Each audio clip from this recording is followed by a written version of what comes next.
Dans le résumé précédent, un homme caché dans un tonneau faisait son apparition. Luffy le repère et l'homme se met à l'attaquer. Luffy l'esquive en sautant. L'homme dit vouloir protéger son partenaire et attaque une fois de plus Chapeau de Paille. Luffy le saisit par la tête et l'envoie valser dans le mur. Zoro intervient et reconnaît l'homme. Il s'agit de Johnny. Le partenaire de ce dernier semble mal en point. Il est tombé malade et Johnny l'a abrité dans un rocher. Le même rocher qu'Usopp a dégommé dans l'épisode précédent. Johnny craint le pire pour son camarade, mais Nami intervient. Elle ordonne à Luffy et Usopp d'aller chercher des citrons. Elle ajoute que l'homme est atteint du scorbut, une maladie provoquée par une carence en vitamines. Ça a marché. L'homme est déjà sur pied. Il s'agit de Johnny et Yosaku, deux chasseurs de primes ayant fait équipe avec Zoro. Malheureusement, Yosaku retombe par terre aussi sec. C'est une leçon pour les chapeaux de paille. Partir en mer n'est pas de tout repos. Luffy l'a décidé.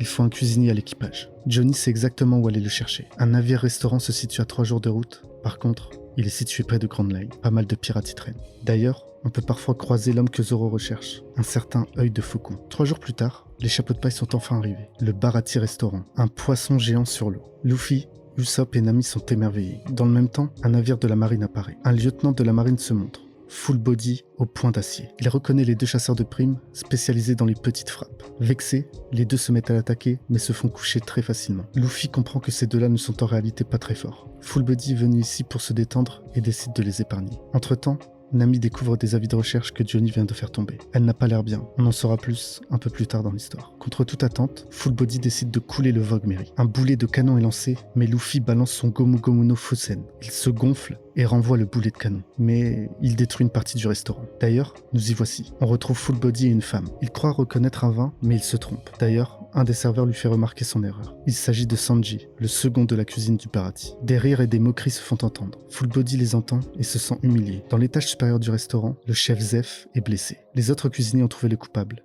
Luffy. Ce dernier croit même avoir provoqué la perte de la jambe du chef. Il dit à Luffy qu'il doit rester travailler 1 an afin de repayer les dégâts. De retour dans le restaurant, Full Body compte bien se venger de l'humiliation de tout à l'heure. Il sabote lui-même sa soupe en y ajoutant un insecte. Il demande à Sanji quel est l'insecte dans son assiette. Sanji répond qu'il n'y connaît rien en insecte malheureusement. Le restaurant et la femme de Full Body éclatent de rire. Ce dernier, énervé, brise la table d'un coup de poing. Sanji lui dit qu'il suffisait juste de retirer l'insecte pour finir la soupe. Full Body continue et hurle une fois de plus. Les cuisiniers tentent d'intervenir mais trop tard. Sanji vient d'écraser Full Body. Il ne tolère pas qu'on gaspille de la nourriture. Patty, un autre cuisinier intervient et demande à Sanji de lâcher le client. Full Body promet de prévenir le gouvernement afin de faire fermer le restaurant. Sanji est enragé et veut faire payer le lieutenant, mais les autres cuisiniers le retiennent. Le chef Zeph arrive et corrige Sanji d'un coup de pied dans la tête. Ce n'est pas fini. Il en profite aussi pour frapper Full Body. Un soldat de la marine entre dans le restaurant et prévient Full Body qu'un prisonnier a réussi à s'échapper de sa cellule. Un homme de main du capitaine Krieg. L'équipage est réputé pour être le plus fort d'East Blue. Le soldat s'excuse auprès de son lieutenant, mais un homme lui tire dessus. Il s'assoit à la table et réclame qu'on le serve. Patty va les voir et lui demande s'il a de quoi payer. Le prisonnier le menace avec une arme et lui ordonne de le servir. Patty le fracasse à 2 points, cassant la chaise au passage. Luffy est impressionné par la force du cuisinier. Patty continue de le frapper et le jette hors du restaurant. Sanji a vu la scène et contre toute attente, décide de servir un repas chaud au prisonnier. Il est en larmes. Il n'a jamais rien mangé d'aussi bon. Pour Sanji,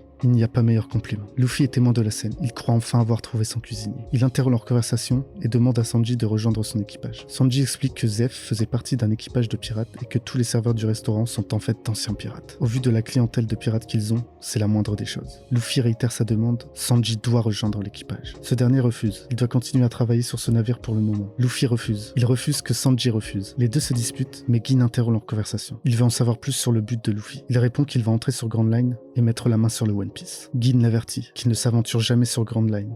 Il est bien trop jeune pour mourir. On apprend que le capitaine Krieg est un pirate redoutable à la tête de 50 navires. Gin parvient à s'échapper et remercie Sanji pour le repas. Luffy doit repayer sa tête envers Zeph et devient l'homme à tout faire du restaurant. Mais c'est une catastrophe. Il ne travaille pas, casse la vaisselle, mange les plats, se brûle. Patty décide de l'envoyer en salle. Les chapeaux de paille sont à table et Sanji vient de repérer Nami. Il lui crie tout son amour mais se fait calmer par Zeph. Un peu plus tard, Gin vient d'arriver devant le capitaine Don Krieg. Il veut le conduire jusqu'au Baratie. De retour au restaurant, Sanji prend mal le fait que Zeph vient de lui dire qu'il était inutile. Il ne sait pas cuisiner et perd la tête dès qu'il voit une jolie femme. Peu importe, Sanji est déterminé à rester travailler sur le restaurant. Zeph le punit en le renversant sur une table. Luffy est heureux. Sanji a donc l'autorisation de rejoindre son équipage. Ce dernier offre le repas à Nami, qui a usé de son charme afin de ne rien payer. 2 jours plus tard, la situation allait soudainement basculer. un navire de la flotte de l'amiral Don Krieg débarque. Le vaisseau est gigantesque. Étonnamment, Don Krieg est mourant. Il supplie à manger et à boire. Le pirate s'effondre et Gin supplie à son tour. Patty se moque d'eux et ordonne de contacter la marine afin de les livrer aux autorités. Le personnel et les clients du restaurant sont d'accord. Ils ne font pas du tout confiance à ce pirate. Le grand Don Krieg se met à genoux et supplie une fois de plus. Il promet de partir après avoir mangé. Patty refuse de se laisser avoir, mais Sanji prépare à manger. Il se débarrasse de Patty et offre le repas. Le pirate le remercie et se goinfre. Un autre cuisinier interpelle Sanji. Il lui rappelle qu'il s'agit de Don Krieg, surnommé le Fourbe. Pour lui, tous les moyens sont bons pour arriver à ses fins. Même hisser un drapeau blanc pour surprendre les ennemis, il n'a aucun principe et est prêt à tout. De plus, il disposerait d'une force surhumaine, mais Sanji a l'air sceptique. Voilà.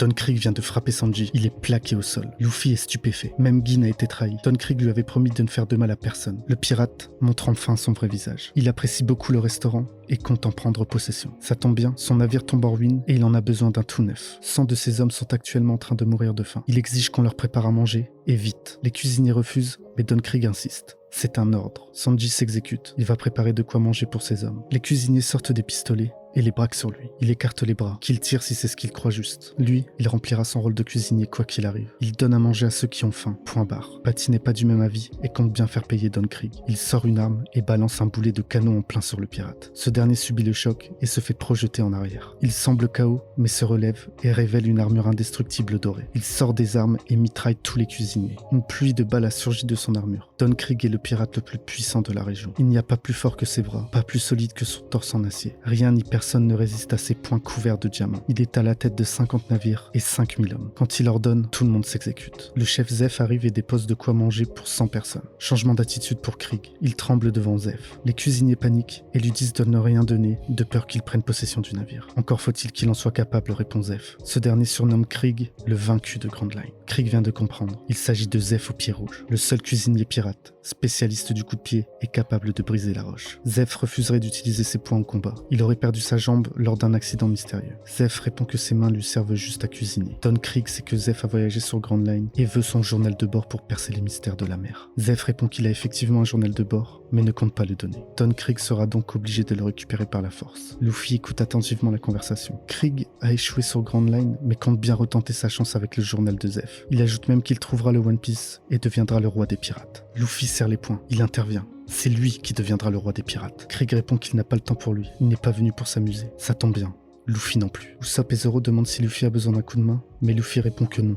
Tout ira bien. Don Krieg est mort de rire. Luffy n'a aucune chance. Il ajoute que son équipage de 50 navires et de 5000 hommes a été anéanti en à peine 7 jours sur Grand Line. Zoro trouve ça très intéressant. Don Krieg va être clément. Il leur laisse un délai de réflexion. S'ils veulent la vie sauve, qu'ils quittent le navire sur le champ. Ceux qui seront là à son retour finiront leur jour avec les poissons. Sanji intervient. Certes, il a nourri ceux qui étaient dans le besoin, mais ceux qui s'apprêtent à attaquer le restaurant auront le ventre plein. Ils n'auront aucune excuse. Sanji sera même prêt à tuer Gin s'il le faut. D'ailleurs, à ce propos, Gin a déjà été sur Grand Line. Luffy veut connaître son histoire. Un seul homme aurait anéanti la totalité de la flotte de Krieg. Tout le monde est sous le choc. L'homme en question avait un regard particulier. Des yeux de faucon. Zoro est bouche bée. Il ne peut que s'agir d'œil de faucon. L'homme qu'il recherche. C'est parfait. Il n'aura même pas besoin de le chercher. Dans le même temps, les pirates de Krieg se régalent. Ce dernier annonce qu'ils sont prêts à retourner sur Grand Line. Un pirate n'est pas d'accord, mais Krieg l'abat d'une balle. C'est l'heure.